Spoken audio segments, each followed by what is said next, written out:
Gold trusted gold buyers తాకట్టులో ఉన్న బంగారాన్ని విడిపించి ఈ రోజు ఉన్న మార్కెట్ ధరకే కొనబడును. మరిన్ని వివరాలకు సంప్రదించండి 7771077720.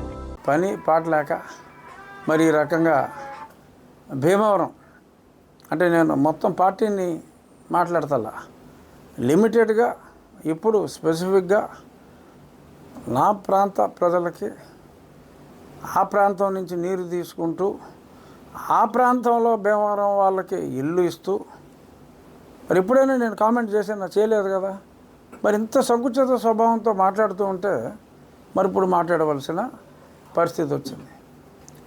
మళ్ళీ అది అన్అప్రూవ్డ్ లేఅవుట్ అంటే భీమవరంలో ఇక్కడి నుంచి నీళ్లు తీసుకుని నువ్వు భీమవరంలో అన్అప్రూవ్డ్ లేఅవుట్కి ఇస్తే అది భీమవరం అయిపోద్దా? ఏముంది భీమవరం? ఒకప్పుడు విశాఖగూడేరు భీమవరంలో ఉంది, మళ్ళీ ఉండిలో వచ్చింది, రేపొద్దున ఇంకొక ఊరిలోకి వెళ్తుంది. అరే పోలవరం నీళ్ళు రాయలసీమకి తీసుకెళ్తున్నారు. ఎవడన్నా గొడవ చేశాడు ఇక్కడ? ఎందుకు గొడవ చేయలేదు? వాళ్ళు మనుషులు కాబట్టి, అక్కడ మీలాంటి మృగాలు లేవు కాబట్టి. అరే ఈ గిరిలేంటరా బుద్ధి రాకుండా? నదులు, దేశంలో నదులన్నీ కలపాలి, నీళ్ళు అందరికీ ఉండాలి అని చెప్పి ఒక పక్క కేంద్ర ప్రభుత్వం, రాష్ట్ర ప్రభుత్వం, మా ముఖ్యమంత్రి చంద్రబాబు నాయుడు గారు నదులన్నీ అనుసంధానం చేయాలి. పోలవరం నుంచి కంప్లీట్ చేసి నీళ్లు కృష్ణాకి ఇస్తే కృష్ణాకి పైనుంచి రావాల్సిన నీళ్లు అటు బనకచర్ల మొత్తం రాష్ట్రం ఒకటే అని చెప్పి నాయకులందరూ మాట్లాడుతూ దేశం ఒకటే అని చెప్పి దేశ నాయకులు మాట్లాడుతూ భీమవరంలో నీళ్ళు విశాఖగూడేరుకి వెళ్ళడానికి వీల్లేదు అనే నీచులు బ్రతకడానికి అనర్హులు. మీ విష ప్రవృత్తి ఇలాగే చేయండి. గతంలో పూర్తిగా అర్థం కాక 11 సీట్లు వచ్చినాయి. ఈసారి ఆ ఒకటి కూడా పోయి 10 కాదు, ఆ ఒకటి ఒక సైడ్ పోయి ఒకటి మిగులుతుంది. గతంలో 151 వచ్చినప్పుడు ఏమన్నారు? సరే 175 అన్నారు. కొంతమంది రాంబాబు గారు ఎవరో ఒక 5 తగ్గితే తగ్గొచ్చు అన్నారు. ఆ 151లో సెంటర్లో 5 పోయింది, 11 మిగిలింది. 5 తగ్గింది. ఎలాగా? 1, 5, 1లో మధ్యలో 5 పోయింది. ఇప్పుడు ఒకటే తగ్గుద్ది. ఏంటి? అవతల 1 పోద్ది. మీరు ఇలాగే సంకుచిత భావంతో మాట్లాడితే ఆ 11 1 అవుతుంది. డెఫినెట్గా మీ పార్టీ అధిష్టానం కూడా ఇటువంటి నీచ సంస్కృతిని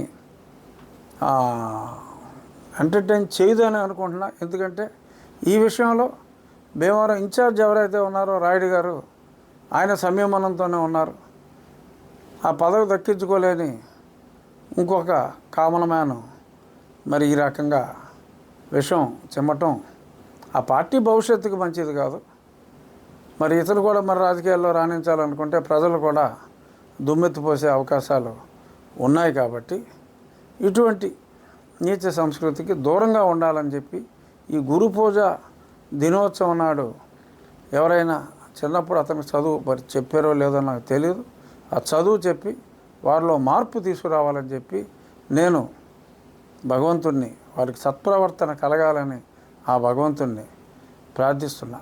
ఇది మెయిన్గా చెప్పాలని చెప్పి నేను ప్రెస్ మీట్ని పిలవటం జరిగింది. ఇంకేమన్నా ఉంటే మీరు అడగవచ్చు. సమావేశాలు స్టార్ట్ అవుతున్నాయి కదా సార్? అవును, 18వ తారీఖు నుంచి స్టార్ట్ అవుతాయి. ఎమ్మెల్యేలు కానీ జగన్మోహన్ రెడ్డి కానీ రారని ప్రచారం జరుగుతుంది సార్, ఎంతవరకు? నేను నిన్న పేపర్లో చూశాను, జగన్మోహన్ రెడ్డి గారు ఇంకా ఆయన చంటి పిల్లాడు చందమామ కోసం మారం చేసినట్టు. చందమామ వస్తుందా? రాదు కదా. చంటి పిల్లాడు మారం చేసినంత మాత్రాన అలాగా ప్రజలు తిరస్కరించారు. 18 స్థానాలు మినిమం వస్తేనే మరి ఆ హోదా అనేది వస్తుంది. హోదా అనేది ప్రజలు ఇవ్వాల్సింది. జగన్మోహన్ రెడ్డి గారు ఢిల్లీలో ఒకసారి మరి తక్కువ సీట్లు వచ్చినా సరే కేజ్రీవాల్ గారు ఇచ్చారు. అతను రూల్స్ వైలేట్ చేసి ఒక ఛాలెంజ్ లాగా తీసుకోండి పోండి అన్నట్టుగా ఆయన ఇచ్చాడు. అది రూల్కి వ్యతిరేకంగా ఆయన ఇచ్చాడు. ఎవరో ప్రశ్నించలేదు, నడిచిపోయింది. కానీ ఇప్పుడు అది చూపెట్టి మరి 175 వస్తాయి 175 వస్తాయని చెప్పని మరి 11 వచ్చిన తర్వాత మళ్ళీ ఎలాగ ప్రజాభిమానం పొందాలి అన్న ఆలోచన లేకుండా మిస్సం సినిమా చూసారా? రమణారెడ్డి గారు మేరీ ప్లీజ్ అంటూ ఉంటాడు సావిత్రి గారిని. అలాగా అన్నిసార్లు ప్రతిపక్ష హోదా ప్లీజ్ అవసరమా? మరి 5 సంవత్సరాలు ముఖ్యమంత్రిగా ఆయన ఇష్టం వచ్చినట్టుగా పరిపాలించిన ఆ వ్యక్తికి ఇది అవసరమా అనేది పునరాలోచించుకోవాలి. ఎనీహౌ మాకు కొన్ని రూల్స్ ఉన్నాయి. 60 రోజుల పాటు ఆయన అసెంబ్లీ సమావేశాలకు రాకపోతే ఆటోమేటిక్గా అది మా చేతుల్లో కూడా ఏం ఉండదు. ఆటోమేటిక్గా ఆయన డిస్క్వాలిఫై అయిపోతారు. ఇంచుమించు ఒక 37 రోజులు ఎంతో మధ్యలో ఎప్పుడో ఫస్ట్లో ఆయన వచ్చారు కాబట్టి ఒక 3 రోజులు తగ్గినాయి. 37 రోజులే ఎంతో అయినట్టుగా ఉంది.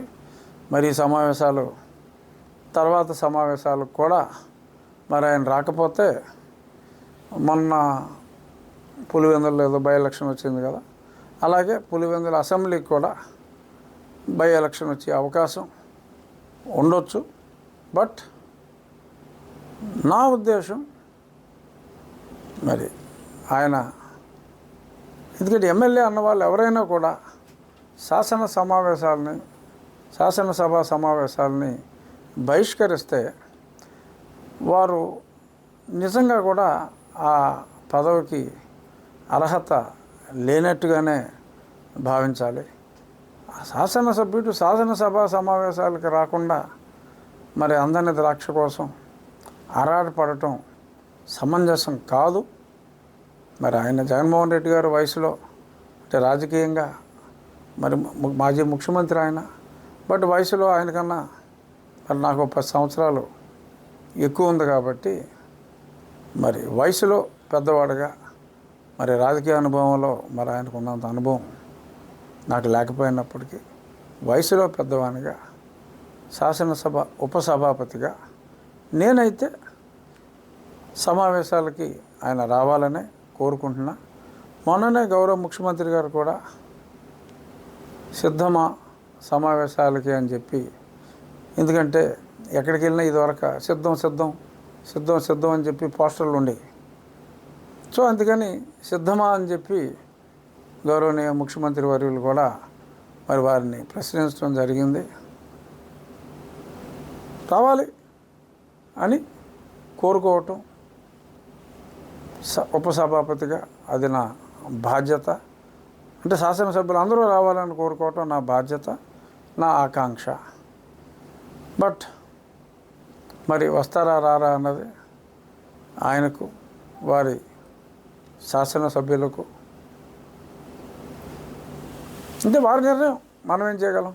వారు బై ఎలక్షన్ కోరుకొని మరి ఎందుకు ప్రజలు ఓటేయాలి? ఒకవేళ బై ఎలక్షన్ వచ్చింది, 11 మందికి బై ఎలక్షన్ వచ్చింది, ఓకే, ఫర్ సపోజ్ నెగ్గేశారు అనుకుందాం, ఏమవుద్ది?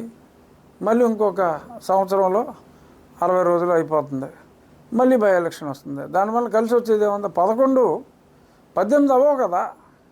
మీరు 11 స్థానాల్లో పోటీ చేస్తే పోనీ మీరు ఇదివరకు 175 అన్నట్టు 11కి 11 వచ్చేసినాయి అనుకోండి. తెలుగులో న్యూస్ కి ఫాస్టెస్ట్ యాప్ ఇప్పుడు టోటలీ న్యూ అవతార్లో జస్ట్ 5 seconds లో కంప్లీట్ న్యూస్. సోషల్ మీడియాలో ట్రెండ్స్ కి one stop solution. Live TV app voice search option తో ఇప్పుడే డౌన్లోడ్ చేయండి లేదా అప్డేట్ అయిపోండి. యాప్ లింక్ డిస్క్రిప్షన్ లో ఉంది.